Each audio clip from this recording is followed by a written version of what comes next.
Afternoon friends, आज का topic है striking off company. Company is artificial legal person created by law. जैसा कि हम जानते हैं कि कंपनी का बर्थ सर्टिफिकेट उसका सर्टिफिकेट ऑफ इनकॉर्पोरेशन होता है। नेचुरल पर्सन का बर्थ सर्टिफिकेट के रूप में मिलता है, बट आर्टिफिशियल लीगल पर्सन में जो certificate of incorporation issued by ROC होता है वो कंपनी का बर्थ सर्टिफिकेट होता है।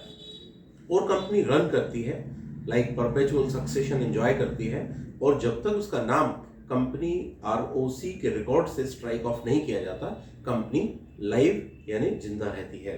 बिजनेस करती है या नहीं करती है, बट कंपनी का लाइफ जो है सीओआई से लेके स्ट्राइक ऑफ तक माना जाता है। आज के टॉपिक में मैं ये आपको बताना चाहता हूँ कि अगर कंपनी ने बिजनेस नहीं किया है और हमें लगता है कि कंपनी बना तो ली बट हमें बिजनेस नहीं करना है, तो क्या हम उसे स्ट्राइक ऑफ करा सकते हैं? क्या हम रजिस्ट्रार के रिकॉर्ड से उस कंपनी का नाम स्ट्राइक ऑफ कर सकते हैं? उस मैटर के ऊपर आज मैं ये लेक्चर लेकर आया हूँ। दो तरीके से कंपनी स्ट्राइक ऑफ होती है। एक वॉलंटरी स्ट्राइक ऑफ, कंपनी के मेंबर्स स्पेशल रिजोल्यूशन पास करके कंपनी की तरफ से एक आवेदन फाइल हो। दूसरा बाय आरओसी एक प्रॉपर नोटिस देके कंपनी को स्ट्राइक ऑफ कर सकते हैं। किन कंपनी को स्ट्राइक ऑफ फैसिलिटी अवेलेबल नहीं होगी? अगर कंपनी ने हाल ही में पिछले 3 महीनों में अपना नाम चेंज किया है या रजिस्टर्ड ऑफिस को one state to another shift किया है, तो कंपनी एसटी के स्कीम के लिए एलिजिबल नहीं है।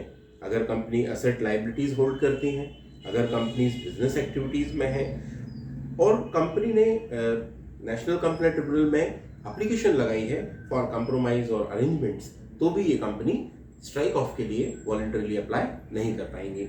सेक्शन 8 के लिए भी ये सुविधा नहीं है।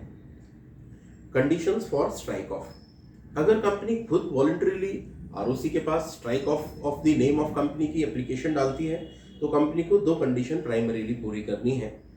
एक, कंपनी के पास कोई लाइबिलिटीज नहीं है, और दूसरा, कंपनी मेंबर्स रिजोल्यूशन में स्पेशल रिजोल्यूशन पास करेगी। Vote cast in favour must be 3 times against the vote cast, और प्रॉपर प्रिस्क्राइब्ड ई फॉर्म में इसका एप्लीकेशन फाइल करेंगे। अगर रजिस्ट्रार एक कंपनी को स्ट्राइक ऑफ करते हैं तो उनकी कंडीशन क्या है?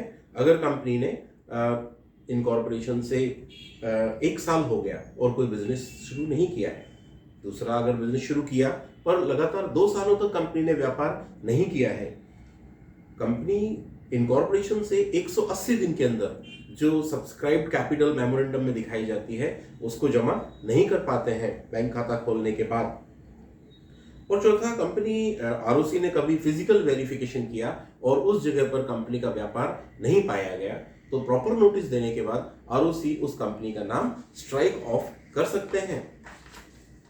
जब कभी कंपनी को असेट लायबिलिटीज हैं और लिटिगेशन चल रहे हैं, उस केस में अगर वाइंडिंग अप की इच्छा है तो आपको एनसीएलटी में आवेदन फाइल करना होगा और कंपनी प्रॉपर वाइंडिंग अप में जाएगी थ्रू इंसॉल्वेंसी बैंकरप्सी प्रोसेस। और अगर कंपनी के पास एसेट लायबिलिटीज नहीं है, कंपनी ने बिजनेस नहीं किया है, लग रहा है कि कंपनी गलत तरीके से बन गई बट बिजनेस नहीं हम कर रहे हैं, तो हमें कंपनी को हाल पे नहीं छोड़ना चाहिए। या तो कंपनी को प्रॉपर कंप्लायंस करते हुए चलाना चाहिए या फिर कंपनी को प्रॉपर स्ट्राइक ऑफ कर देनी चाहिए।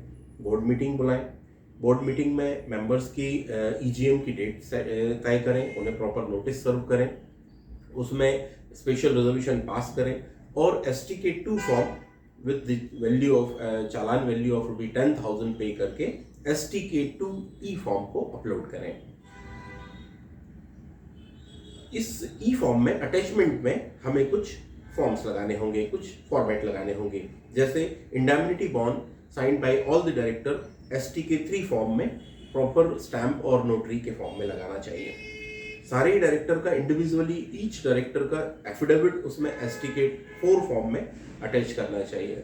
असेट लायबिलिटी का एक statement certified by chartered accountant उसमें हमें अटैच करना होगा। स्पेशल रिजोल्यूशन की कॉपी हमें उसमें अटैच करनी होगी। खास बात, अगर ये कंपनी गवर्नमेंट कंपनी है और हम स्ट्राइक ऑफ के लिए जा रहे हैं, तो हमें गवर्नमेंट का order, NOC from government department उसमें अटैच करनी चाहिए। इन दिस मैनर एक कंपनी को स्ट्राइक ऑफ की एप्लीकेशन आरओसी के पास फाइल की जा सकती है। Thank you.